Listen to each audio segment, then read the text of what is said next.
जय जिनेन्द्र, जय भोलेनाथ। दोस्तों, आज गुरुवार है और लगभग 3:30 बज गई है, 7:30 बज गई है, सॉरी, 7:30 AM। और SGX निफ्टी आपके सामने 651 34 पॉइंट ऊपर दिखा रहा है। और आज वीकली एक्सपायरी भी है। चलिए लेट्स टॉक इन डिटेल आज कैसा एक्सपायरी पैन आउट हो सकती है। तो मॉर्निंग कल मैंने वीडियो नहीं बनाया था बिकॉज़ थोड़ा सा कल सर दर्द था, मेरा हेडेक था, तो इसीलिए मैंने नहीं बनाया। और कल बना के भी कुछ होने वाला नहीं था। आज वीकली एक्सपायरी है, आज टोटली डाटा पे चलेगा और डाटा यही बता रहे हैं 590 नीचे सपोर्ट आज और 700 ऊपर रेजिस्टेंस है। लेकिन मेरा गट फीलिंग बोल रही है 700 के ऊपर भी निकल सकता है आज मार्केट। तो नीचे सपोर्ट बहुत बड़ा रहेगा 590 का, वो ध्यान रखिएगा। 590 के नीचे शायद ही जाएगा, 580 590 ये जोन है बाइंग का जोन आज, 580 टू 590। 700 के आसपास इंट्राडे में प्रॉफिट बुकिंग जोन है। लेकिन कहीं ना कहीं मुझे लगता है कि शायद ऊपर भी निकल सकता है।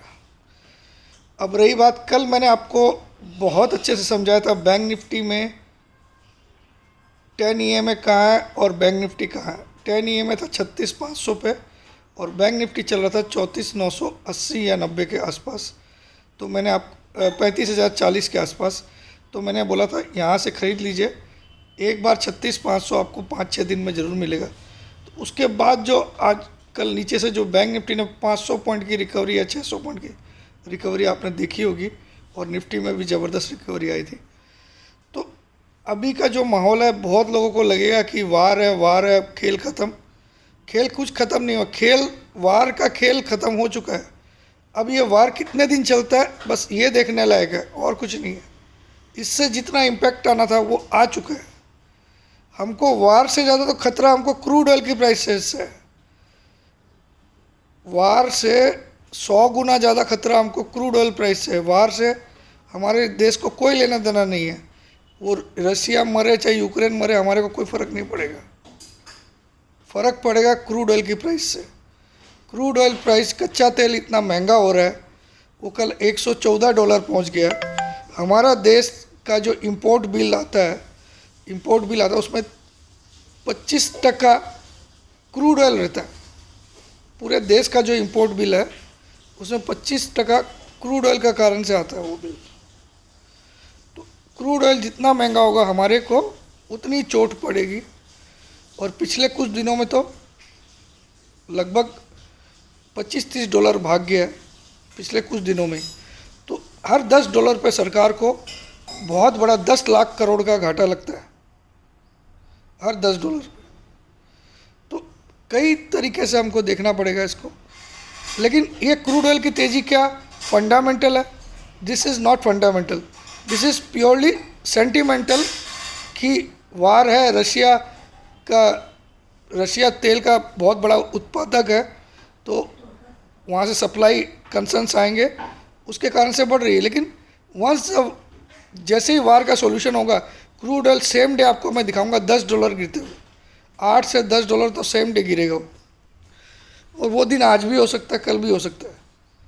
तो कोई भी तेज़ी फंडामेंटल नहीं हो तो उस पर ज़्यादा दिन राइड करना ठीक बात नहीं है।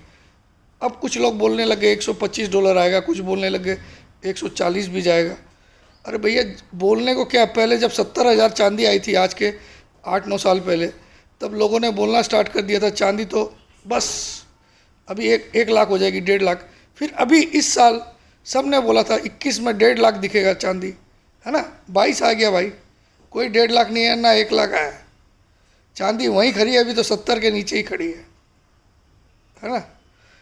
तो खाली बोल देने से कुछ नहीं होता है। अब कुछ बोलते सोना इतना भागेगा, 80,000 हो जाएगा, 90। अरे टांग पूछ के बिना की बात कर रहे हो। क्या फंडामेंटल्स है क्रूड के, क्या फंडामेंटल है? आज क्रूड की रिक्वायरमेंट कितनी है?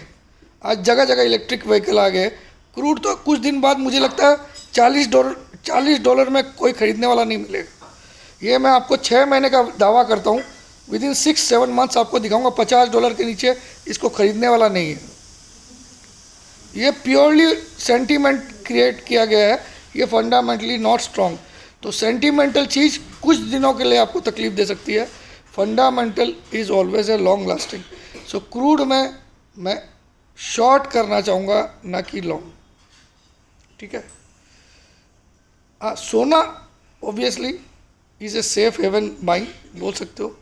उसकी डिमांड इसलिए कम नहीं होती कि इंडिया में हमको बचपन से ये सिखाया जाता है कि सोना हमारे लिए एक मुसीबत का सहारा है, इसीलिए हर घर में सोना जमा किया जाता है इंडिया में, और जब उस पर मुसीबत आती है तब वो उस गोल्ड के सहारे ही अपनी मुसीबत को टालता है। तो इंडिया इतना बड़ा देश है और हर देश में गोल्ड से सबको प्यार है। चाइना भी बहुत बड़ा कंज्यूमर है गोल्ड का, इंडिया भी, और सबसे ज़्यादा पॉपुलेशन इंडिया और चाइना में ही है। तो गोल्ड की डिमांड कभी ख़त्म होने वाली नहीं है, ये मैं बचपन से देख रहा हूँ। और जब से देख रहा हूँ गोल्ड, मुझे तो कभी सस्ता होता हुआ नहीं दिखा। जब मेरी शादी हुई थी तब मुझे अच्छे से याद है कि गोल्ड 3,900 या 4,200 का भाव था 2001, 3,800 या 4,000 के आसपास का भाव था, और आज वो गोल्ड 50,000 51,000 पे आ गया है 20 साल में। तो लेकिन अगर आप 20 साल पहले गेहूं का भाव देखते हैं तो क्या वो 3,000 का 50,000 हो गया क्या? नहीं हुआ। तो gold is a safe haven. उसमें जब भी गिरावट आती है आदमी को कुछ ग्राम हमेशा खरीदना चाहिए पोर्टफोलियो में। तो सॉवरेन गोल्ड बॉन्ड भी है, उसमें 2.5% आपको ब्याज भी मिलता है। शायद उसका इशू चालू हो गया 4 तारीख से, हो जाएगा या 3 तारीख से, मुझे याद नहीं है ठीक से। तो 2.5% सरकार ब्याज भी देगी आपको, तो वो बेटर है। तो फिलहाल आज के लिए मुझे तेज़ी ही लगती है, लेकिन ये लेवल्स जो मैंने बताया, ओवरऑल मेरा टारगेट इस महीने का 18,000 है। अभी हम लोग खड़े हैं 16,600 के आसपास। मेरा टारगेट इसी महीने का 31 मार्च तक 18,000 का निफ्टी का है, और मुझे लगता है कुछ ही दिनों में सब माहौल ठीक होने वाला है। कल पावेल साहब ने बोल दिया 25 बेसिस पॉइंट ही बढ़ाने का सोच रहा हूँ क्योंकि माहौल ऐसा है। लेकिन उन्होंने एक चीज़ और बोल दी साथ में कि लेकिन हम इन्फ्लेशन का डाटा ज़रूर देखेंगे। तो क्या इन्फ्लेशन कम हो क्या आएगा? पिछले 1 महीने में इन्फ्लेशन तो बहुत ज़बरदस्त बढ़ा है, तो उस पर भरोसा मत करेंगे वो 25 बेसिस पॉइंट करेंगे, वो 50 भी कर सकते हैं। लेकिन मुझे मार्केट ओवरऑल अच्छा लग रहा है, इंडियन मार्केट। और अभी 10 तारीख को इलेक्शन के रिजल्ट भी आएंगे, वहाँ 5 स्टेट में से 4 स्टेट ऑलरेडी बीजेपी के कब्जे वाले हैं। तो क्या बीजेपी उन चारों स्टेट को रिटेन कर पाती है कि नहीं, ये इम्पोर्टेंट बात है। It is a very important factor कि वो चारों को चारों रिटेन करती है, और पंजाब में कुछ तो जलवा दिखा सकती है कि नहीं, पिछली बार से ज़्यादा सीटें लाती है कि नहीं, ये भी देखने लायक रहेगा। जीतेगी तो नहीं पंजाब में, लेकिन सीटें ज़्यादा ला सकती है कि नहीं, वो इम्पोर्टेंट है। और ये चारों स्टेट जो गोवा, यूपी, मणिपुर, इन सब में अगर वो जीत के निकल के आती है तो बहुत बड़ी उपलब्धि होगी चारों स्टेट को रिटेन करना। कुछ लोग बोल रहे हैं गोवा में थोड़ा डगमगा रही है, देखते हैं क्या होता है, वो तो 10 तारीख को सब मालूम चल जाएगा। ओवरऑल यूपी में भी जो न्यूज़ चैनल दिखा रहे हैं उस हिसाब से स्थिति थोड़ी सी इतनी बढ़िया नहीं है। लेकिन ये सब देखिए, ये सब पहले आंकलन करके कोई मतलब नहीं है। कई ज्योतिषी आपको बता देते हैं, हाँ तेरी जिधर हवा उधर ही बोल देते बेटे। उसके बाद वो बंगाल में बोल दिया था बहुत सारे ज्योतिषी ने। इनके चक्कर में तो जाना ही मत, इनसे बड़े फ्रॉड तो कोई होते ही नहीं, ठीक है। इनको पूछो ना, तू तेरी कुंडली देखना साले, तू क्या करेगा वो देख लाइफ में। तो दैट्स इट। कर्म पे भरोसा रखो और मेहनत पे भरोसा रखो, ठीक है।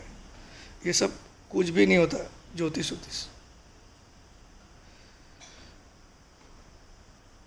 ये हो जाएगा, वो हो जाएगा। अभी साला कई ज्योतिष नए नए वीडियो बना रहे हैं, वार से होगा क्या, ये वर्ल्ड वार होगा। साला 50 लोगों का 50 व्यू। इनकी ज्योतिष का कोई फॉर्मूला ठीक नहीं है, ठीक है। तो इस भरोसे में कभी मत रहना, कर्म सबसे बड़ी चीज़ है। एनीवे आज I am bullish on Nifty, और 590 580 मिला तो मैं डेफिनेटली खरीदूंगा आज।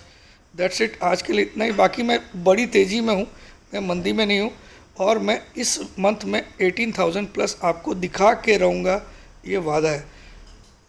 कोई भी माहौल, और मुझे लगता है आज और कल के अंदर वार डेफिनेटली ख़त्म होगा, आज और कल के अंदर, फ्राइडे तक। ये मुझे बहुत बड़ी गट फीलिंग आ रही है, कोई ज्योतिष नहीं है भाई, एक गट फीलिंग है। क्योंकि देखिए 6-7 दिन के बाद आदमी भी बोर हो जाता है, कितना लड़ेंगे, ठीक है। तो कहीं ना कहीं कुछ ना कुछ समझौता ज़रूर होने वाला है, और क्रूड के भाव एक साथ $10-12 गिरने वाले हैं। That's it. जय जिनेंद्र, जय भोलेनाथ, जय हिंद।